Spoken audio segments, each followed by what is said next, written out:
Bienvenue dans le Top Money, consacré cette semaine aux plus grosses dotations de compétitions sportives. Numéro 5, le Tour de France. Les héros de la route sont souvent soupçonnés, voire convaincus de dopage.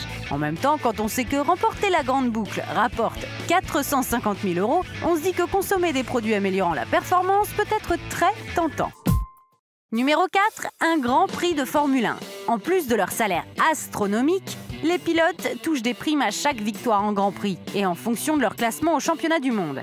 La prime de victoire peut monter jusqu'à 700 000 €. Alors imaginez quand un pilote en gagne plusieurs. On vous laisse faire le calcul. Numéro 3, une médaille d'or olympique. Chaque pays décide des primes qui seront reversées à leurs athlètes médaillés. Par exemple, les Britanniques n'ont pas touché 1 € même s'ils atteignaient le Graal au dernier JO. Les plus généreux, ce sont les Ouzbeks, avec la coquette somme de 811 000 € pour chaque médaillé d'or. En même temps, il n'y en a eu qu'un seul, hein. Numéro 2, un grand chelem de golf. Tiger Woods fait partie des sportifs les mieux payés du monde et ses victoires en tournoi ont dû y apporter une bonne contribution quand on voit la dotation du vainqueur d'un grand chelem. Au nombre de 4, ils rapportent tous, à peu de choses près, 1 100 000 €. Numéro 1, le tournoi de tennis de Wimbledon.